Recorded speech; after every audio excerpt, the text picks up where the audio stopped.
नमस्कार, मैं हूं देवांशु। आप देख रहे हैं न्यूज़ फॉर नेशन। बिहार में इस साल चुनाव हो रहे हैं और टाइम टू टाइम समय-समय पर हम जो है वो प्रत्येक विधानसभा का वीडियो बना रहे हैं। आखिर वहां से एनडीए की तरफ से कौन उम्मीदवार होने जा रहे हैं और महागठबंधन की तरफ से कौन उम्मीदवार जो है वो होने जा रहे हैं। इस वीडियो में हम बात करेंगे सीवान विधानसभा सीट की। आखिर एनडीए की तरफ से कौन साल 2025 में उम्मीदवार होंगे और साथ ही बताएंगे कि आरजेडी की तरफ से इस बार उम्मीदवार बदलने वाले हैं क्या? अगर बदलने वाले हैं तो कौन है वो उम्मीदवार? लेकिन सबसे पहले शुरुआत करते हैं सिवान विधानसभा रिजल्ट 2020 देख लेते हैं। 2020 में जब चुनाव हो रहे थे बिहार में, तो इस विधानसभा सीट पर हुआ क्या था? अवध बिहारी चौधरी आरजेडी के उम्मीदवार थे, जीतते हैं। जीतने के बाद जो है कुछ वक्त बाद जब बिहार में महागठबंधन की सरकार बनती है तो बिहार विधान सभा के अध्यक्ष भी बनते हैं। उन्हें वोट आता है 74,812 वोट। ओम प्रकाश यादव चुनाव लड़ते हैं बीजेपी की तरफ से, तब यानी कि साल 2020 में। सिवान विधानसभा रिजल्ट 2020 देखते हैं। 2020 में आरजेडी की तरफ से चुनाव लड़ते हैं अवध बिहारी चौधरी और चुनाव जीतते भी हैं। उन्हें वोट आता है 76,785 वोट और आरजेडी के टिकट पर तब चुनाव लड़ रहे थे ओम प्रकाश यादव। उन्हें वोट आता है 74,812 वोट और जीत का अंतर जो है वो 1,973 वोट जो है वो रहा, यानी कि बहुत ही कम मार्जिन से जो है अवध बिहारी चौधरी जो है वो अपनी सीट बचा पाते हैं। देखिए इस सीट पर विधायकों की सूची वाला ग्राफिक्स देखते हैं। देखिए 1985 से ही अवध बिहारी चौधरी जो है वो सिवान विधानसभा सीट पर कुंडली की तरह बैठ गए हैं और अभी भी बैठे हुए हैं। पहली दफा जो है वो जनता पार्टी के टिकट पर चुनाव लड़ते हैं और जीतते हैं अवध बिहारी चौधरी 1985 में। फिर 1990 में जनता दल के टिकट पर चुनाव लड़ते हैं अवध बिहारी चौधरी और जीतते हैं। फिर 1995 में जनता दल के टिकट पर चुनाव लड़ते हैं और जीतते हैं। और साल 2000 में आरजेडी के टिकट पर चुनाव लड़ते हैं अवध बिहारी चौधरी और जीतते हैं। साल 2005 में आरजेडी के टिकट पर चुनाव लड़ते हैं और जीतते हैं। लेकिन फिर साल 2005 में व्यासदेव प्रसाद आरजेडी के टिकट पर नहीं, बीजेपी के टिकट पर चुनाव लड़ते हैं और जीतते। देखिए साल 2005 में दो बार चुनाव हुए थे, एक फरवरी में हुए थे, एक अक्टूबर नवंबर में हुए थे। जब फरवरी में चुनाव हुए थे तो अवध बिहारी चौधरी आरजेडी के टिकट पर चुनाव जीत जाते हैं। लेकिन जब दोबारा चुनाव हुआ तो बीजेपी के व्यासदेव प्रसाद इस सीट से विधायक बनते। फिर साल 2010 में व्यासदेव प्रसाद जो है वो फिर से यहाँ से विधायक बनते हैं और 2015 में जब चुनाव हो रहे थे तो व्यासदेव प्रसाद जो है वो हैट्रिक लगाते हैं और तीसरी दफा सिवान विधानसभा सीट से विधायक बनते हैं। और साल 2020 में तो अवध बिहारी चौधरी जो है वो एक बार फिर विधायक बनते हैं। यानी कि 1985 से लगातार देख रहे होंगे कि अवध बिहारी चौधरी 2005 तक विधायक रहते हैं और फिर 3 बार जो है वो व्यासदेव प्रसाद जो है वो विधायक रहते हैं। उसके बाद अवध बिहारी चौधरी जो है वो फिर से साल 2020 में विधायक बनते हैं। जातीय समीकरण वाला ग्राफिक्स देख लेते हैं। बिहार में चुनाव हो और जाति ही सब कुछ जो है यहाँ पर हो जाती है और ना भी हो तो बहुत इंपॉर्टेंट फैक्टर तो रहती है। देखिए मुस्लिम की आबादी इस विधानसभा सीट पर ज्यादा है, 40% के करीब जो है यहाँ पर मुसलमान की आबादी है। यादव समाज के लोग 22% हैं यहाँ पर, ब्राह्मण समाज के लोग 12% हैं यहाँ पर, राजपूत 8% हैं, कुशवाहा जो हैं वो 12% हैं और एबीसी दलित मिला दें तो करीब तकरीबन 6% जो हैं वो वोटर्स के रूप में इनकी जो है वो आबादी है। तो जातीय समीकरण जो का ग्राफिक्स हम लगातार आपको दिखा रहे हैं, ये बहुत ही महत्वपूर्ण हो जाता है। देखिए मुस्लिम समाज की आबादी यहाँ पर 40% तक है, लेकिन जब लड़ाई होती है तो यहाँ से या तो महागठबंधन एनडीए दोनों साइड से मुस्लिम उम्मीदवार जो हैं वो नहीं होते हैं। ये भी एक गौर फरमाने वाली बात है। अब बताते हैं आपको कौन है होंगे उम्मीदवार एनडीए की तरफ से। ये तय है कि इस बार भी ये सीट बीजेपी के कोटे में जाएगी और महागठबंधन के साइड इस बार भी ये आरजेडी के कोटे में जाएगी। कई सीटों पर ऐसा हो रहा है ना कि जहां पर चीजें इस हद तक भी तय नहीं है, लग रहा है कि दल बदले जाएंगे, लेकिन ये वाली वो सीट नहीं है। इस सीट की कोई महागठबंधन में डिमांड कर नहीं सकता सीवान सीट की, और ना ही एनडीए के कोई घटक दल सिवान विधानसभा सीट पर जो है वो डिमांड कर सकता, क्योंकि ये बीजेपी की एक तरह से कह सकते हैं पारंपरिक सीट रही है। शुरू से ही बीजेपी लड़ती रही है और इस बार भी बीजेपी लड़ेगी। अब सवाल ये कि बीजेपी के तरफ से लड़ेगा कौन?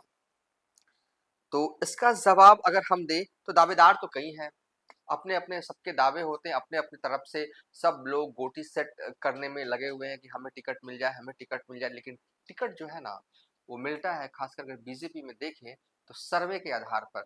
एक तो सेंट्रल सर्वे हो रहा है, एक तो राज्य स्तर पर जो है वो बीजेपी सर्वे कर रही है और सर्वे में जो आगे होता है, उसी को टिकट मिलता है और साथ में जुगाड़ तो चलता ही है भैया, जुगाड़ तंत्र का तो बात ही निराला। देखिए हैप्पी यादव जो है वो ओम प्रकाश यादव के बेटे हैं जो कि साल 2020 में यहाँ से विधायक का चुनाव लड़ चुके हैं। साल 2009 में सिवान लोकसभा सीट से निर्दलीय सांसद रहे हैं और साल 2014 में बीजेपी के टिकट से पर जो है वो सांसद सिवान लोकसभा का बने थे। उनके बेटे हैं हैप्पी यादव।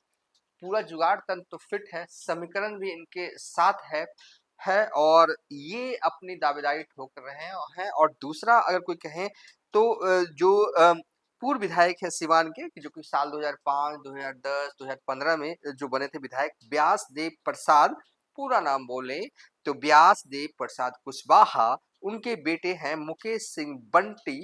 वो जो है वो भी जो है वो एनडीए की तरफ से या बीजेपी की तरफ बीजेपी में ही है, तो बीजेपी की तरफ से जो है वो दावेदार बताए जा रहे हैं। देखिए अब टिकट किसे मिलेगा, देखिए बड़ा फैक्टर है।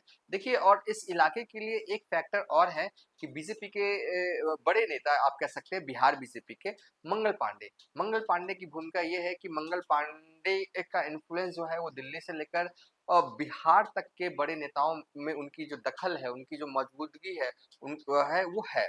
और वो किसे चाहते हैं कि टिकट मिले, ये बड़ा महत्वपूर्ण हो जाता है। देखिए वो जो हमारे पास जानकारी है कि वो चाहते हैं मंगल पांडे कि टिकट जो है वो मुकेश सिंह बंटी जो कि बीजेपी के पूर्व विधायक व्यास देव प्रसाद के बेटे हैं, उन्हें टिकट जो है वो मिले। लेकिन एक चीज है जो इनके फेवर में नहीं जाती है, जो कि मुकेश सिंह बंटी के फेवर में नहीं जाती है कि जब साल 2020 में चुनाव हो रहे थे, बीजेपी ने व्यासदेव प्रसाद को टिकट नहीं दिया था, ओम प्रकाश यादव को टिकट दिया था, तो देव प्रसाद ने निर्दलीय चुनाव लड़ा था और निर्दलीय आपको पता है इन्हें कितना वोट आया था, यानी कि अपने दम पर वोट जो है इनको आया था। सिवान विधानसभा 2020 में 1800 समथिंग वोट आया था, 1800। 10,000 भी आता ना तो एक होता है कि हाँ इंडिविजुअल आपकी ताकत जो है कम से कम 10,000 वोट है आपके पास। ये है और ओम प्रकाश यादव इनको तो वोट आया ही था बहुत ही कम, बहुत ही मिनिमम मार्जिन से वो हारे थे 1900 समथिंग वोट से, तो जो है वो इनकी हार हुई थी। तो ऐसे में भले ही मंगल पांडे चाह रहे हो कि टिकट जो है वो मुकेश सिंह बंटी को मिले, लेकिन यहाँ पे कहते हैं ना कि पल्ला पल्ला जो भारी है ओम प्रकाश यादव के बेटे का है। और देखिए एक बात याद होगा कुछ माह पहले की बात है, ओम प्रकाश यादव ने जो है वो जन स्वराज के सर्वे सर्वा से मुलाकात की थी। उसके बाद जो ये कहा जा रहा था कि वो जल्द बीजेपी को छोड़कर जो है वो जन स्वराज ज्वाइन कर लेंगे और जैसे ही ये खबर हवा में सियासी गलियारे में आती है तो बीजेपी के नेताओं की तरफ से उन्हें मनाया जो है इंटरनल तौर पर जाता है। और देखिए इतनी मतलब कि इनकी पहुंच थी कि बीजेपी के नेताओं ने इनको जो है मोल किया और मतलब कि मनाया। और ऐसे में अभी के हिसाब से समीकरण के हिसाब से देखें तो ओम प्रकाश यादव का बेटे का पल्ला जो है वो भारी है, थोड़ा वक्त है, कुछ भी हो सकता है राजनीति में, कब किसका पल्ला जो है वो भारी वाला कमजोर हो जाए कहा नहीं जा सकता। लेकिन समीकरण और के हिसाब से देखें तो अभी के हिसाब से हैप्पी यादव जो है वो बीजेपी के उम्मीदवार हो सकते हैं, संभावित इसकी संभावना जो है वो ज्यादा है। अब कोई नेता किसी के लिए तीसरे चौथे के लिए फील्डिंग कर दे तो वो अलग बात है, लेकिन अभी के हिसाब से हैप्पी यादव। अब आरजेडी के साइड क्या चल रहा है, देखिए 80 साल उम्र हो गई है है अवध बिहारी चौधरी की। इस बार कहा जा रहा है कि उन्हें जो है वो चुनाव नहीं लड़वाया जाएगा क्योंकि उम्र भी हो गई, हो सकता है कि 2026 में जो है वो कई सीटों पर बिहार विधान परिषद में चुनाव होने, तो हो सकता है कि एमएलसी बनवा दिया जाए एक सम्मान के तौर पर। हाँ, और टिकट किसे मिलेगा, तो टिकट मिलेगा उसामा के प्रिय को। और उसामा के प्रिय इन दिनों हैं कौन? देखिए ये बड़ा सवाल है, तो इसका जवाब हम आपको देते हैं, लेकिन अम, एक नाम जो है इन दिनों जो है और खासकर सिवान के लिए भी खासा जाना पहचाना नाम है जीवन यादव का।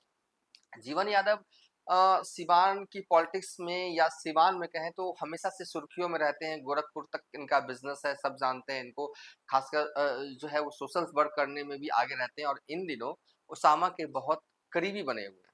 और देखिए क्योंकि जब लोकसभा के चुनाव हो रहे थे और किसी से छुपा हुआ नहीं है, पूरा सीवान जानता है कि क्यों ऐसी दूरियां बनी कि हिना साहब और ने आरजेडी छोड़ी, फिर निर्दलीय चुनाव लड़ा। तो ये दूरियां बनने और बनाने का काम अवध बिहारी चौधरी की वजह से भी हुआ था। तो कहीं ना कहीं ओसामा चाहते हैं इस बार कि अवध बिहारी चौधरी की जगह सिवान विधानसभा सीट से उनके प्रिय को टिकट जो है वो दिया जाए। उनकी प्रिय में 1-2 मुस्लिम भी हैं जो दावेदार हैं, ऐसा नहीं है, हम ये नहीं कहेंगे, लेकिन हम उनका नाम ले नहीं रहे क्योंकि जब चीज़ें जब बोलनी हो तो जो दिखता है उसी को बोला जाता है। और जीवन यादव जो है ऐसा लग रहा है कि सिनेरियो में है और ओसामा चाहते हैं कि जीवन यादव को टिकट मिले जाए और इन दिनों सिवान में होगा वही जो चाहेंगे ओसामा आरजेडी के अंदर, ये तो तय है, इसमें किसी को भी इट-बट नहीं है। तो हमारे हिसाब से संभावना ज़्यादा है कि उसामा के प्रिय को टिकट जो है वो तेजस्वी यादव सिवान विधानसभा सीट से देंगे। और प्रिय है कौन?